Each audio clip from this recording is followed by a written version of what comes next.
afternoon, everybody. Welcome to the show. This is Back to the Window with Scott and Scott. I am your host, Scott Steen, lead handicapper at winnersandwhiners.com. And I'm your co-host, Scott Rochelle, senior handicapper over winnersandwhiners.com. And together we do this each and every day, 3 p.m. Eastern, 2 p.m. Central, as we try to guide everybody on their journey and give them the best opportunity out there to head back to the window. Scott, I can tell you're in your new place. Are you? It's a little echoey, buddy. You got to get you some egg cartons. You eat egg? I could start for the sake of production value. Yeah, you need to for the production value. You need to eat about a dozen a day. You need to just rocky that shit in the blender. So, and we've seen another. Looks like the end of the NASCAR race here, Scott. How do we do? Not too well. Oh my God, it's so fun doing the NASCAR show before qualifying, especially at this track where you just think, good afternoon. So, hey, what's up, David? Good afternoon. Hello from rainy Missouri and what I'm sure is quite sunny Phoenix. How's the weather there, Scott? You guys getting the rain that we got the other night? Not so much. Can't say it's that bad. How's the new place? You like it? Yeah, overall it's fine. Apparently it's a little echoey, so I'll keep that in mind. But as a whole, so far so good. When you yell out, "Mom, make me a grilled cheese," is anybody there to answer? Does anybody do it? Unfortunately, no. So I gotta fend for myself. I have to hunt and stuff now. It's a real pain in the ass. Have to hunt? Mm-hmm. How close to the grocery store? It's like down the block. Okay, that's cool. Yeah, it's a well situated area, so it's working out for me. No worries. Michael Dost in the house. Hey, what up? Andrew Kalaje, right? Andrew's here, and he says that NASCAR is too tough for me. It's too tough for me too. Doesn't stop me from doing a show every week. We always purport not to be NASCAR experts. We look at some data and we read some stuff, but we do not. Is it fair to say we don't follow NASCAR with the same passion that we follow the other big four sports? Or at least the big three for me. I know you're a big hockey guy, but I was gonna say it's also different because you have one NASCAR race per week, and the only I'd say equivalent to that is football because you only have one game per week. So I'd say we're still following. It's not like we're just making up picks as we go. I mean, no. We've done the research, whatever. But we watch the races. We actually. I think that's the big change when we start betting. We start watching the races again.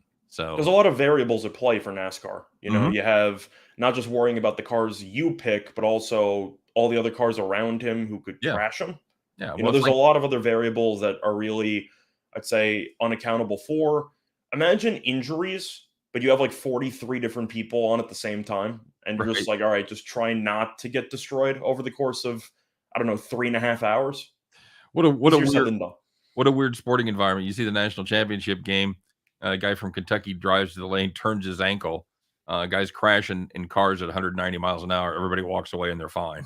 So, they got to bring out the ambulance as a precaution, but nobody ever actually gets into the ambulance. Yeah, they got to see him at the infield care center and all that stuff. So it's good to see everybody here. 1777 memorabilia in the hizzy. Scott Reichel, do you watch Scott prior to the show? I have a feeling you taking a nap. 135. Oh, that's the easiest money you're ever going to make there. I'm going to go out on a limb and say Scott does not watch Chris and I do the show. I didn't take a nap today, but I was watching NASCAR, so I did not catch the show. All right, very good. He has a good excuse. Hey guys, don't forget to like and don't forget to subscribe, not just to the Winners and Whiners YouTube channel, but also get over there and subscribe to the Max Wagers Network. We do appreciate it for sure. And yeah, that's it. What else we got going on? Oh, we got our promo. We got our little part with Caesars still. Yeah, we no more DraftKings. We told you it went away May 1st, and it did. But we do have Caesars still giving you that $1,100 first bet insurance. You can make any bet up to $1,100. So you want to bet $1,000 and have Caesars cover the juice if you lose. You can do that. It's basically, they call it bet insurance. I call it basically a risk-free bet. However you want to phrase it, it all works the same. It's whatever state that Caesars is available in. Of course, it must be 21 to play, except for Wyoming and New Hampshire. And the promo code is ATS wins Caesar, CZR. Or you can get that in the show description. You can get the code and you can get the link. So anything I forget there, Scott? No. Sounds Cool. like you covered it all. Cool. All right. Well, let's find out. Let's find out what happened yesterday, man. It was quite a day, and it was quite a weekend for some of these. If you watch Chris and I, you know that I talked about it. If you didn't, I'm going to talk about it again. So let's fire it up, Scott. We got to get to it. We got to find out who were the winners, who were the whiners, who were the people that took it to the bank, and who were the people that, ooh, like me, took it in the shorts. You know who you were, and now we're going to find out together who you are. Let's kick off the show with the Monday edition of Call the Cops. All right, very good. Well, Scott, you know I have a had a little personal involvement in this game, and it is going to be the Yankees run line against the Kansas City Royals on Friday night. You guys know the story by now. Yankees broke it open late. We actually had to sweat this bet, but the Yankees scored a ton of runs. They were up 12-2 after the 8th inning. Head out to the 9th, and here comes the rain, and it absolutely opened up and poured. In fact, briefly after they called the game, they lost power at Royal Stadium for a minute. We were out there to see the fireworks. We'd taken the trip, and according to the Weather Channel app and all the forecasts, it wasn't supposed to be there for about another hour. We knew it was coming because that's the same storm that spawned those tornadoes down there by Wichita in Andover, Kansas. So we knew it was a bad storm coming. We knew it was going to screw up the game. But looked like it was going to be a little bit later. It wasn't. And we all got to learn our lesson for the first time this year, something we have to relearn every year and remember how pissed off we are when it happens. If you have a total or a run line in a Major League Baseball game, it has to go the full freight. It has to go 8.5 or 9 if the home team is behind.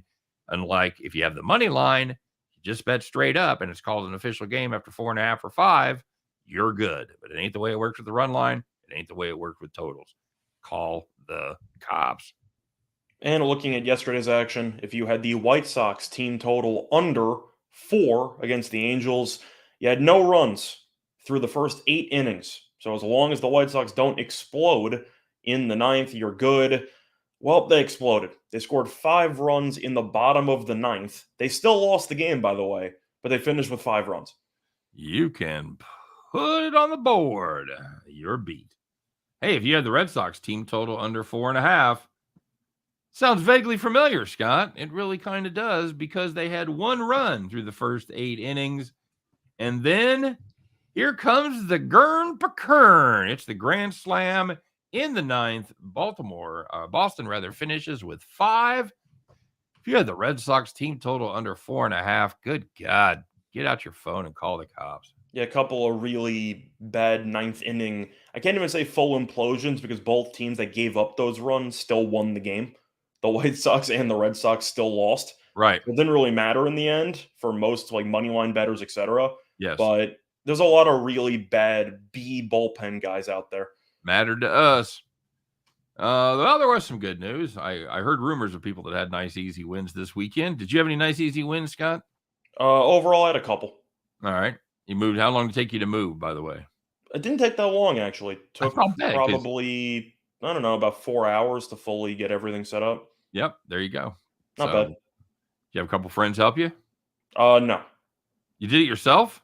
For the most part, yeah. But as a whole, it was a bit annoying because I was trying to keep tabs on the Warriors-Grizzlies conclusion because that game was just a really good game. And then, you have to still move some boxes, do some stuff, and it's just like, I actually just can't afford to watch this right now. And apparently I missed a really good ending to a basketball game. You did? You did indeed. By the way, if you had Scott friends who would help him move under 1.5, congratulations. You hit the jackpot. There were some nice, easy wins yesterday, like that one, for example. Let's find out who it was, Scott, as we fire up that cigar and we put a couple of nice little cubes in our cocktail and get ready to relax in the rocking chair. So, first one, if you had the under in the Bucks and Celtics game, number was 218.5. Each quarter had less than 52 points. So as long as you didn't go to a couple overtimes, you were good. And the game landed 190. Hey, Scott, you know who's playing really good baseball right now? Is it the Twins? It is the Twins. If you had the Twins on the money line against the Rays, led 5-0 after the first inning. They put up 4 more the rest of the way, and that was plenty as the Twins win that one 9-3. If you had the Twins money line for the 8th time in the last 9 games, or they were 8-9 going in, 8 of 9 going into that one. Now they're 9-10. Nice, easy rocking chair win. And the last one, if you had the Guardians on the money line against the Athletics, they led 6-0 after 4 innings, and they ended up winning 7-3. All right. So in the majors, there's kind of a big red elephant in the room right now, and I don't feel like it's not a machine. It's not a machine. I don't know why this isn't being talked about more, but that's why we're here, and this is why this category was invented, by the way, because there's nothing to be mad about. So let's find out as we pull back the veil and reveal the winner of today's version of I'm Not Mad, but I am definitely disappointed. So I don't know who should take this one. You want to take this one, buddy? Yeah, sure, I'll do it.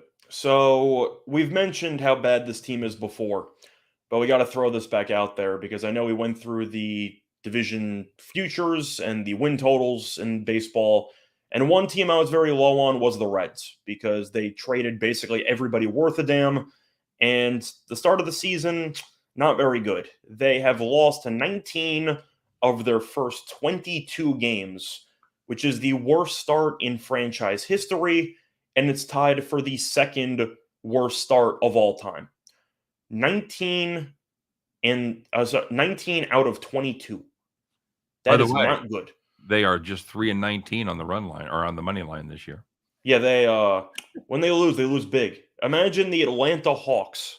You know how they would always lose the underdogs, they would never cover? Right. It's kind of like this, except the Hawks actually made the playoffs, and Cincinnati might win 50 games.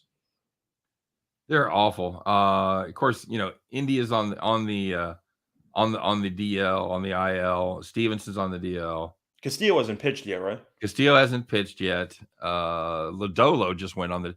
Lodolo stepped up, made a spot start, dominated, and now he's on the 10-day.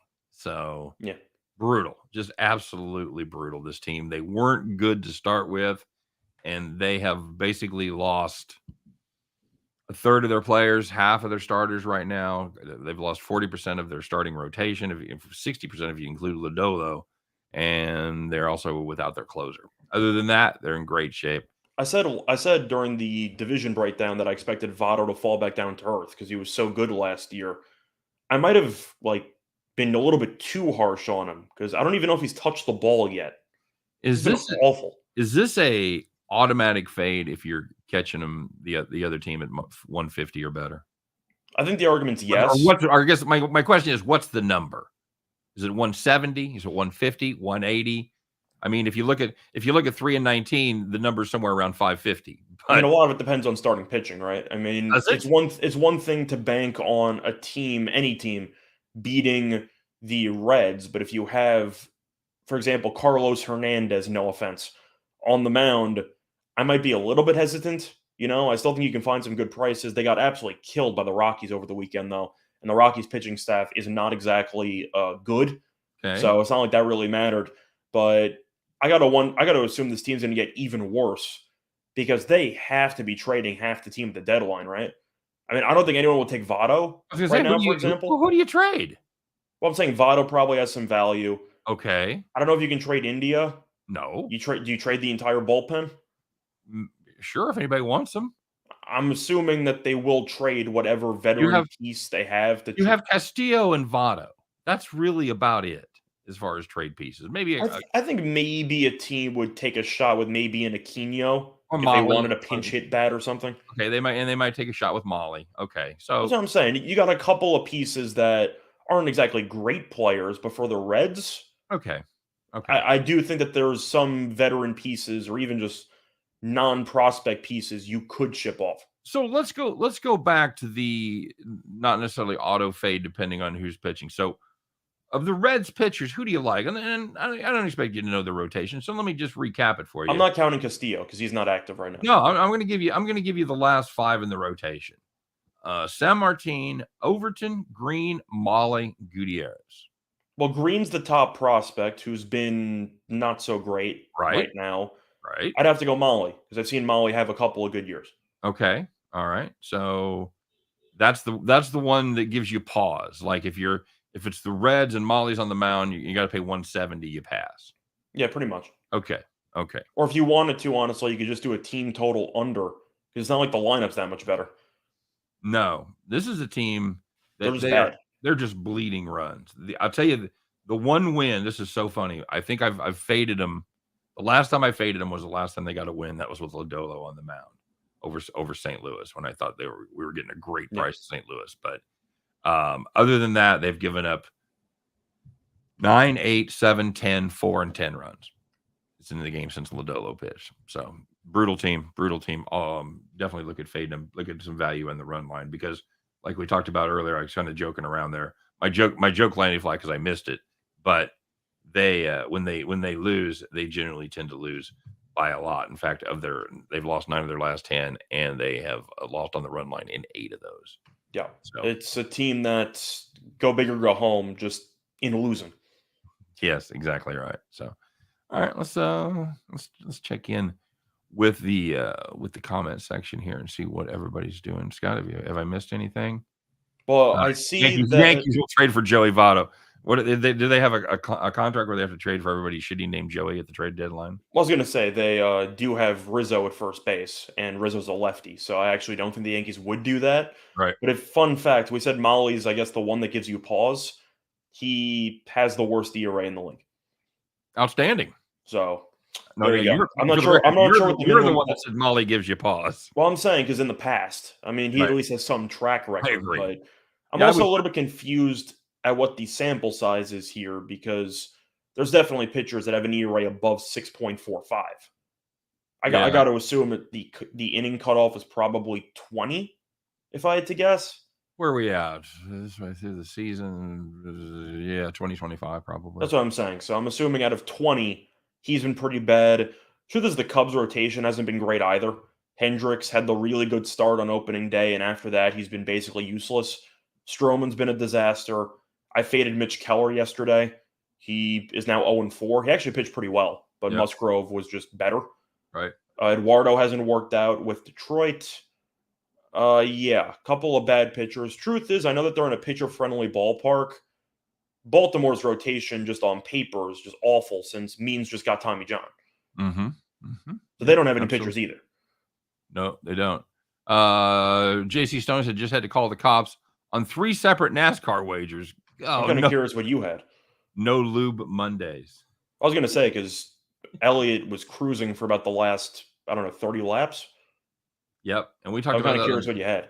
We talked about that on the show, that those races go one of 2 ways. They're either wreck field shitfest or they turn into long green flag runs. And Bowman got screwed because we had Bowman. I know both of us actually agreed on Bowman to win, and he went to the pits with Busch, and right when they went to the pits, there was a caution.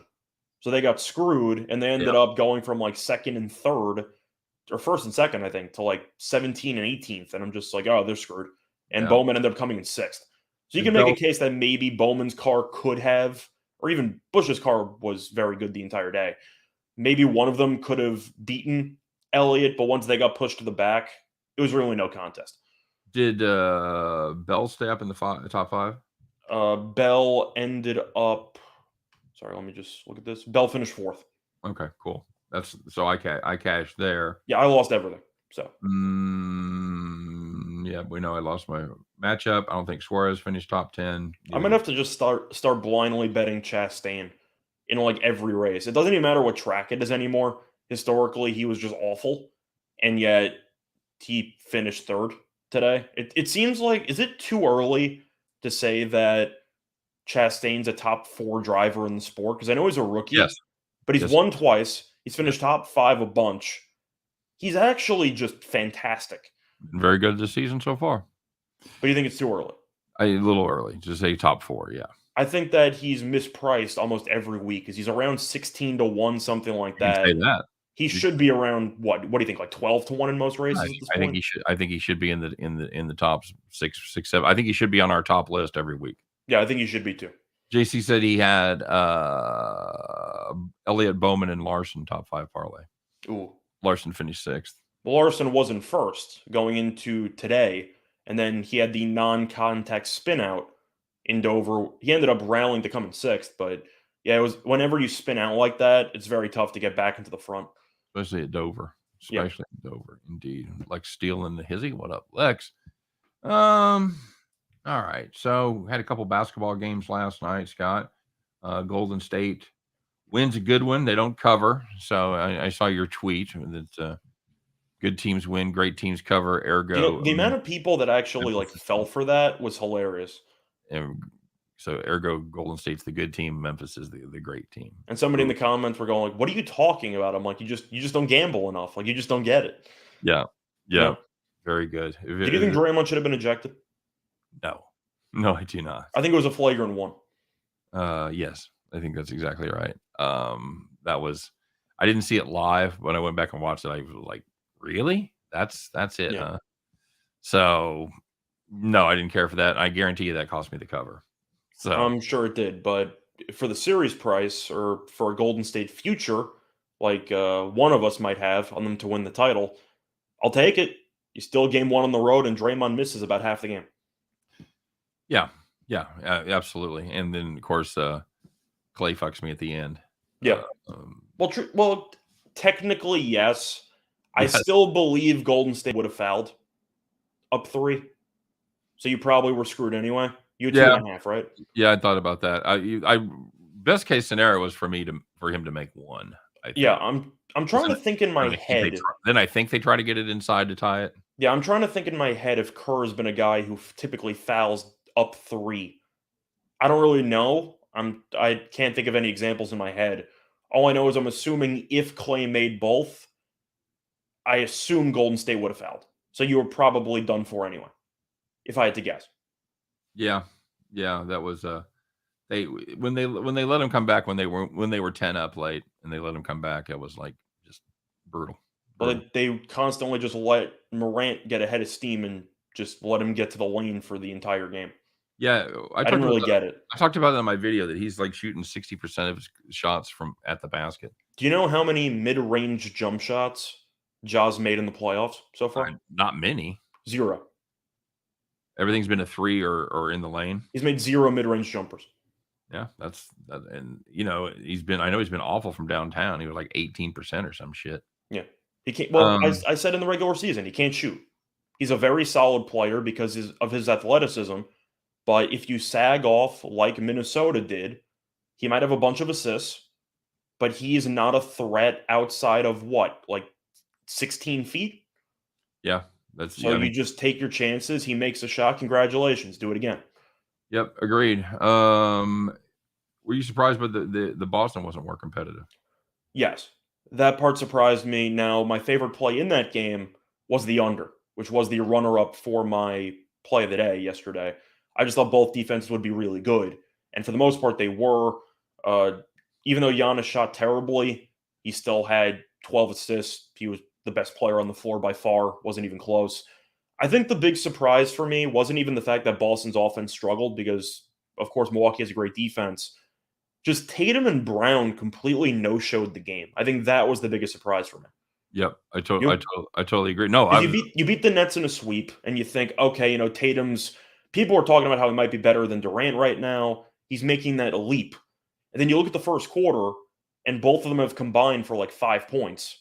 And it's just like, you guys know that there's a game going on, right? Like you kind of have to pick it up a little bit. And it seemed like Boston's intensity on the offensive end was just really never there. Yeah. Yep. Agreed. I didn't understand it. You figure one of those guys at least shows up, and I thought they both no-showed. Eric Nesbitt making a little Deliverance reference. Did you know it before you put that in there? Did you know what movie that was from? Truth is, I actually read the book. Did you really? We got assigned it in school. Is that right? I don't really know why we got assigned that in school, like in the middle of high school, but we did. Okay. Very good. It was weird because when I kept reading the book, I could not visualize Burt Reynolds. Hmm. Okay. What about the games tonight? I know that Erica Taylor asking for totals. Erica likes those totals, man. She's So up. looking at the totals, even though Embiid's out, I do believe that Miami total seems a bit low. Just because Embiid, don't get me wrong, is such a great offensive player, but he also takes a lot of time getting up and down the court. Paul Reed can run a little bit, so I do think that Philly might play more up tempo. And Okay. the defense, Embiid, even though his defensive metrics might not be amazing, he's still a pretty good shot, a shot challenger, so to Yeah. speak. Certainly takes up space in the lane and causes people to alter their shots. No question. So I actually like the over in Okay. that Philly game. That number seems a little bit too low. Besides, I feel like it can cash several ways. Either both teams get to 100 and change, or Miami just drops 115 at home. I think both of them are pretty reasonable to happen. So I think that total's too low. As for the other game, I think the Mavericks total's too high because I watched Dallas play against Utah for about a week and a half. Right. And my main takeaway once Doncic came back, this offense is playing way too slow. And I couldn't tell how much of that was by design or by what Utah was doing. But Dallas's offense looked better before Luka came back. That's not even a hot take. You just look at the scoring numbers, and it seems like they're just playing with no pace at all. It's a lot of late pick and rolls in the shot clock. I expect a lot of ugly possessions from Dallas, and it's not like Chris Paul and Devin Booker are trying to play fast either. So that total seems too high. I like the under. Truth is, I think both these totals should have been flipped. Yeah, you can certainly make that argument because I agree with you on both games.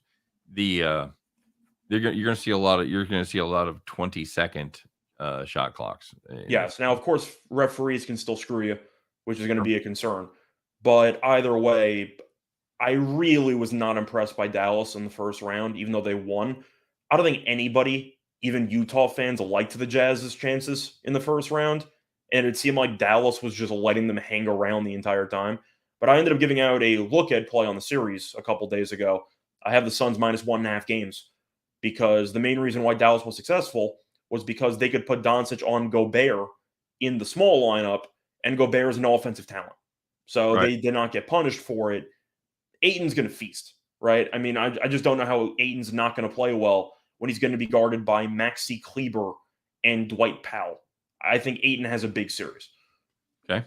That's a pretty hot take there because he was not fantastic in the opening series. He was okay. I mean, the rebounding wasn't great, but truth is, Valanciunas is also a moose.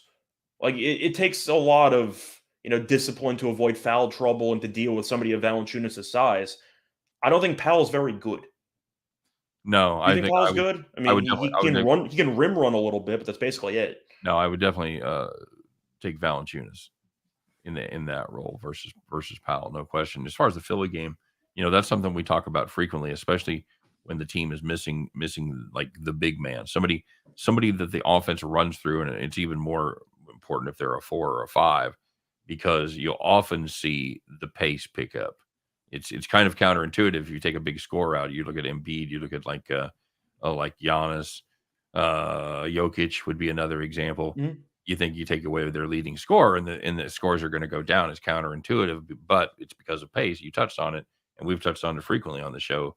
They run faster. They run a different offense. The defense usually isn't as efficient, so it works at both sides. And you'll see those totals often mispriced and go over. See, Bruce, this is kind of my hot take here, and I kind of want your thoughts on this too. I made this case in my video the other night. The Suns did not look great against the Pelicans. I know Booker was out; he came back, whatever. But I'd say the question that I have for you: if Utah was playing against New Orleans in a 7-game series, who would you pick? Because I think I'm actually taking New Orleans.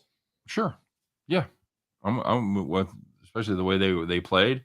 Now, it might be controversial because of the seeding, but my argument is that the Suns were missing their best player, and they ended up overcoming it, and they ended up beating a Pelicans team that, even though it was a 9 seed, I think the Pelicans were better than Utah. They weren't playing like a 9 seed. No, they were playing like a 5 seed. At That's the a end good of the team. season. Yep.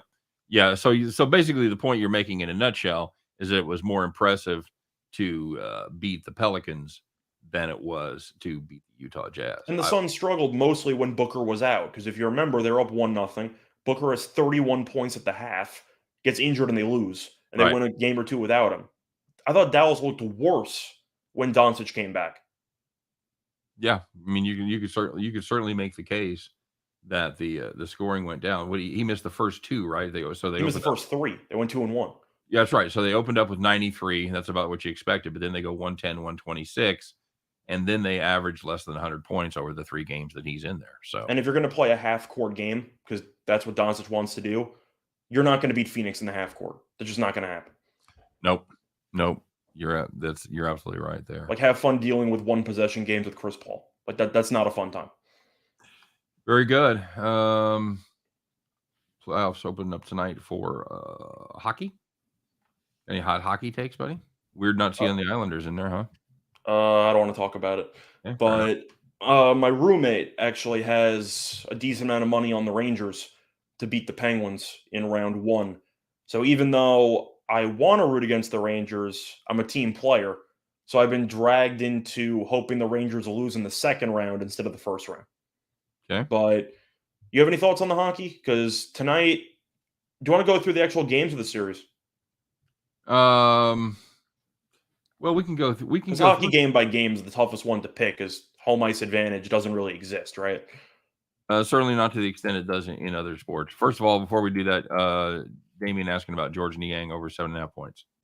I can't say no. Niang's been shooting insanely well from 3. The issue's foul trouble, but you're assuming that Philly might have to go to the bench a bit earlier because of the fact that you have Reed and hold your nose DeAndre Jordan as your backup center. Philly might need to get a bit creative with the lineups, but Niang's been good from 3. I don't mind that. Okay. Yeah, I think anybody that can shoot threes and is going to spend more time than usual in there, I think you got to take a spin on that. And he's also a good player to get because he should be playing in a bunch of different situations. Whether the game's close, he should be playing at least 20-something minutes. But I'm assuming Niang might be in the mop-up role as well because he's not a starter. Right. So I think there's a couple of ways the game can unfold where Niang's still getting 20-plus minutes. Okay. For Heat first half money line. If you want a bold call for tonight's game, I actually don't mind 76ers first quarter on the money line at like plus 170. Okay. I think the Heat should win the game, but you see this all the time where you have a star player missing and you immediately assume they're going to come out and get smacked.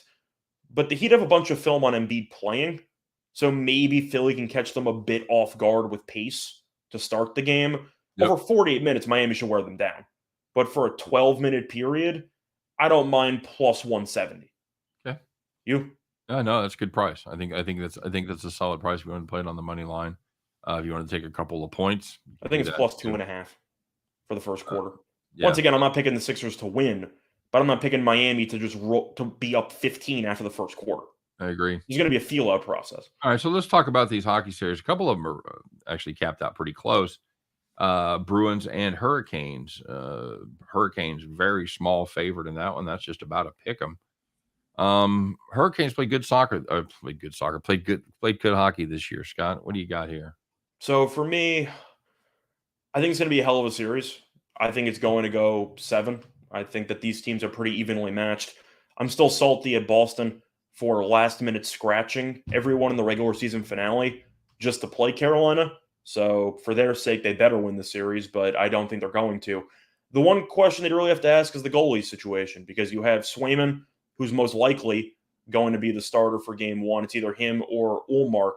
I actually want to see if they confirmed who's starting. You're going to have a bit of an injury situation going on with the Carolina goalies because Ranta got hurt and Frederick Anderson got hurt. So the Carolina might be using a youngster in net. No, Ranta's officially back, so I take it back. You have Ullmark against Ranta. Overall this season, the numbers are pretty comparable. Ullmark had a .917 save percentage. Ranta had a .912 save percentage, and they had the same goals against. So it's really a question of which offense do you think does enough in this game. I'm actually going to take Carolina for game 1, and they start off pretty well. I'm not going to say that it's going to be a home series. I do think that Boston will come back and win game 2. But for Ullmark against Ranta, I'll win Ranta, and I do like Carolina special teams quite a bit. I'll take Carolina winning by 1 goal.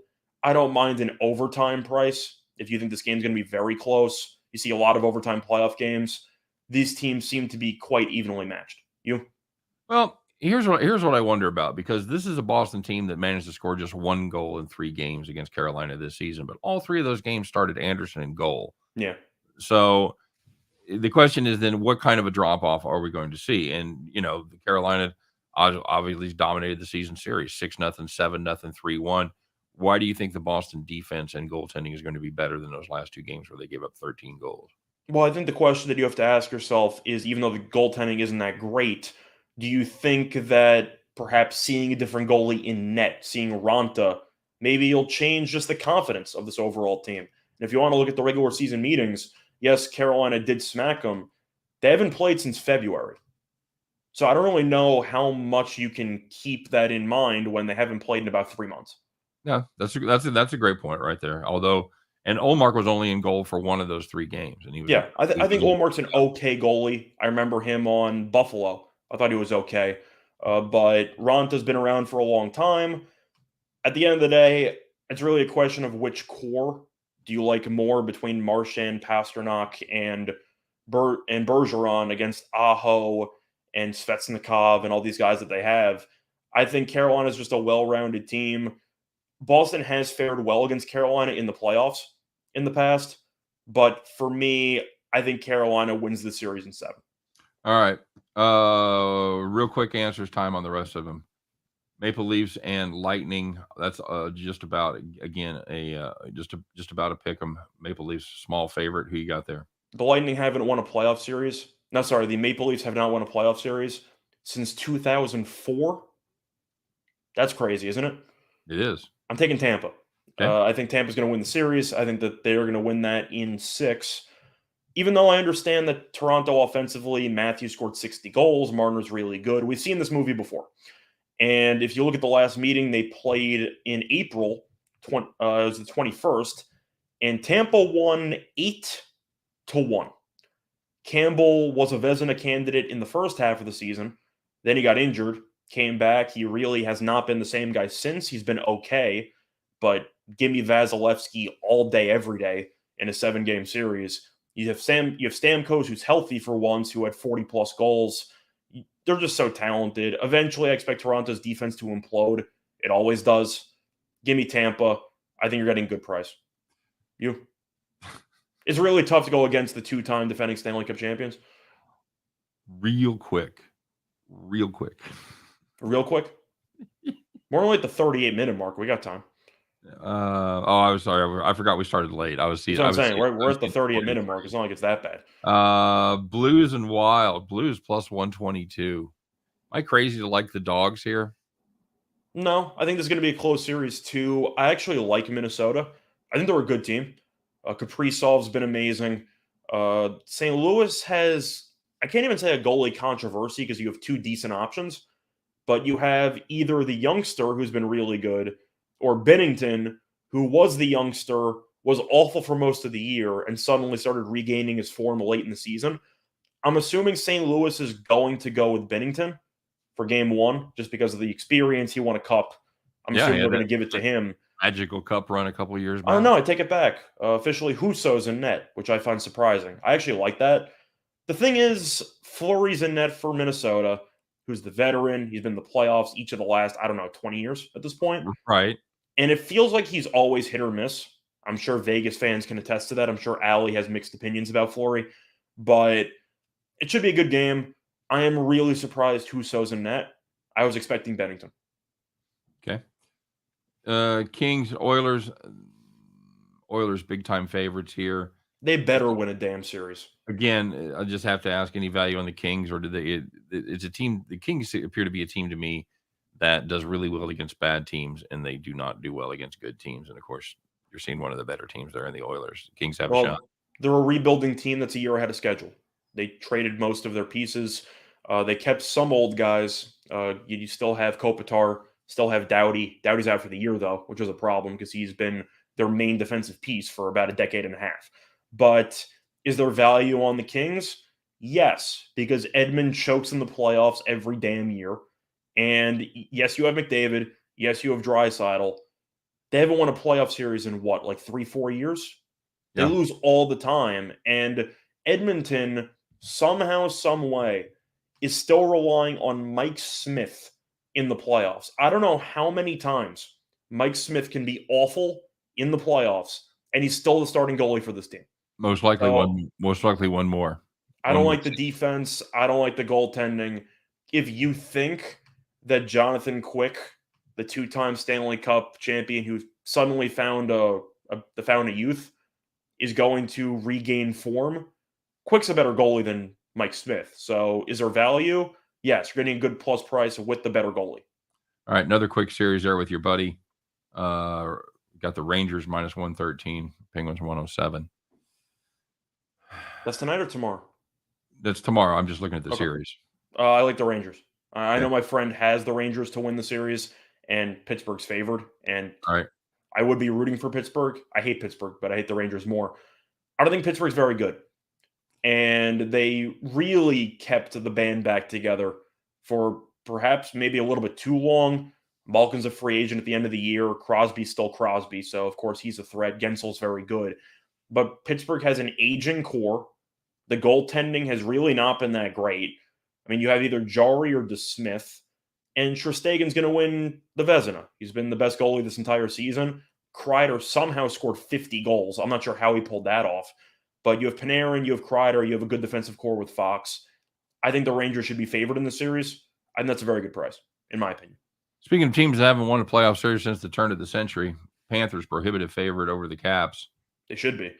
Any shot for the Caps here? The shot is playoff Bobrovsky shows up again, and he's awful. But I just roasted Pittsburgh for keeping the band back together for too long. I don't like Washington's core. Ovechkin, of course, is still going to score a bunch of goals. You can't get rid of him. They still have Kuznetsov. You still have Backstrom. You got a bunch of guys. But you look at the overall team, I don't think Washington's very good. They have two goalies that are not that great. So I do think the goaltending is kind of even. Bobrovsky in the playoffs is always a lunatic. But you still got Spencer Knight off the bench. You got some young options. I just think Florida's too good offensively. You look at Washington's goaltending compared to Florida's offense.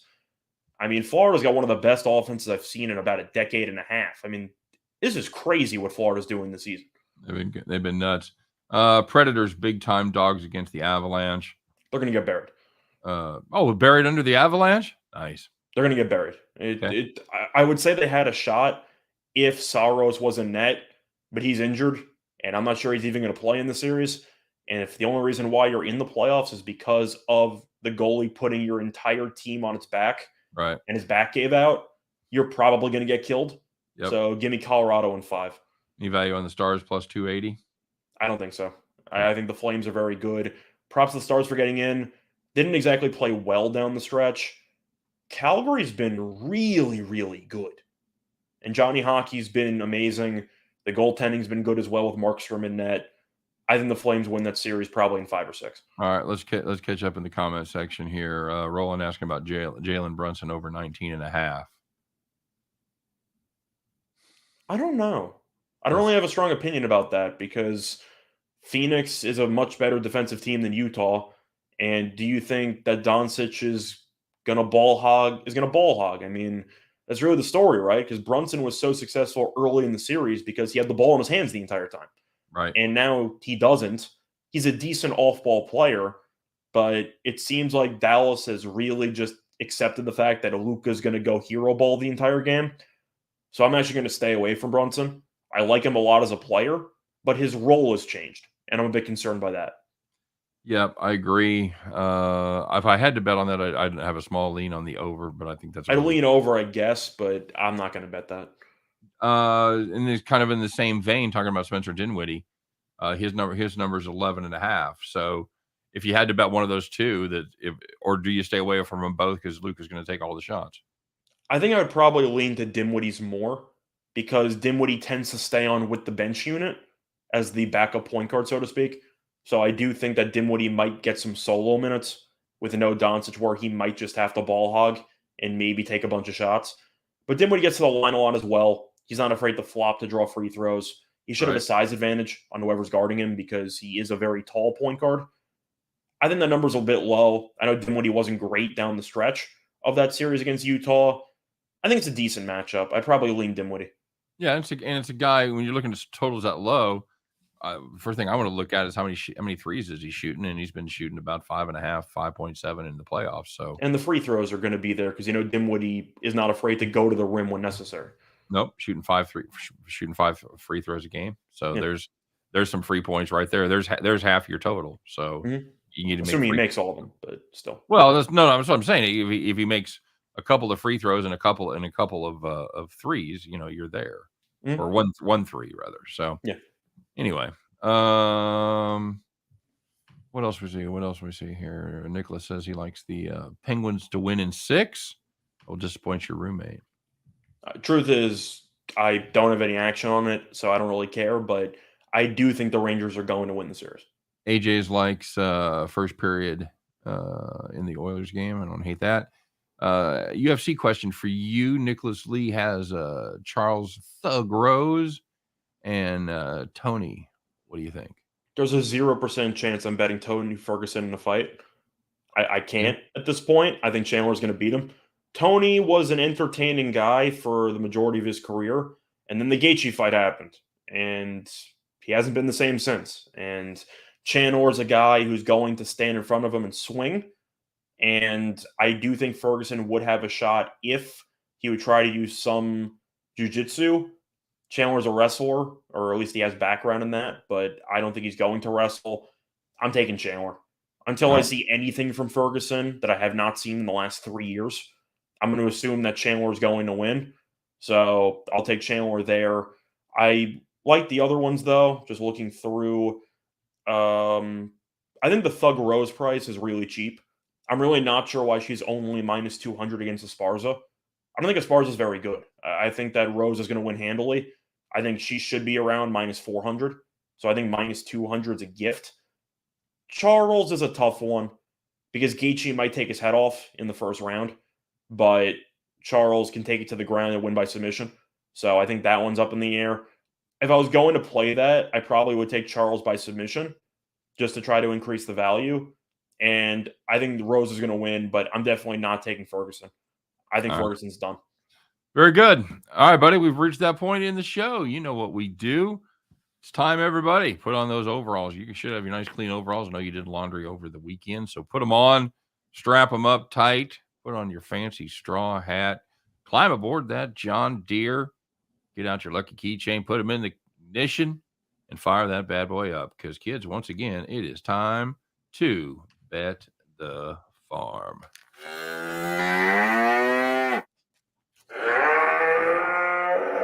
To be honest, I got my hat over there. Do I have time to get it? What? I got my hat all the way across the room. Yeah, I did that the other day. It was still hanging on the wall. So you want me to get it or no? All right, I'm running solo farm. It's your day anyway, so you do it. Farmer today, buddy. Just make sure you recap what happened over the weekend. We had a farm play on Friday night. How'd we end up doing? We ended up having the Padres minus 1.5 on Friday, and they got it done. There you go. Cue the banjos!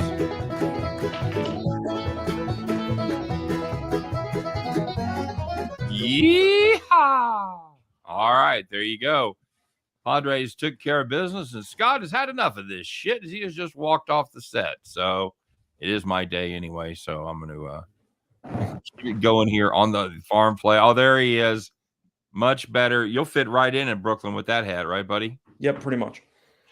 All right, very good. So for our Bet the Farm play today, we are going to be taking a look in Major League Baseball, and we're going to be fading the Cincinnati Reds. No, I'm kidding. We're going to be taking the Miami Marlins on the run line minus 1.5, and that has a nice payoff of plus 145 over there at DraftKings. A little bit of the rationale behind this: Miami has been playing very good baseball lately, won 7 of their last 8.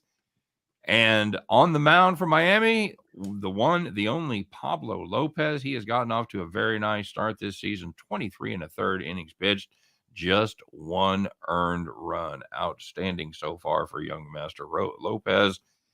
Miami, bullpen, quite solid, 3.21. That ranks 12th in the league. Arizona, not as good, and certainly not as good on the road, 3.88 bullpen ERA.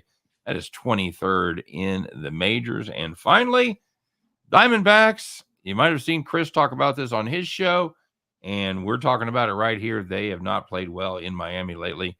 They are 0-5 over the last 5 meetings down there in South Beach. So we not only like the Marlins to win, we like them to win in style, picking up almost 3-2 on our money. We're going to take the Marlins -1.5 at +145.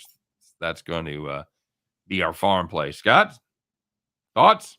Well, if we're assuming Arizona's going to score, what, like 2 runs in this game? I think Perhaps. Miami can do enough to get to 4. Okay, very good. And that's going to do it for our farm. That's going to do it for our show. Thanks for stopping by, guys. I hope everybody has a great Monday. Thanks for checking in. Good luck on all your plays. Don't forget to check out the full lineup here at Max Wagers Network. And we will see you tomorrow right here, as once again, Scott and I will do our very best, 3 p.m. Eastern, 2 p.m. Central, to help you in that never-ending journey to head back to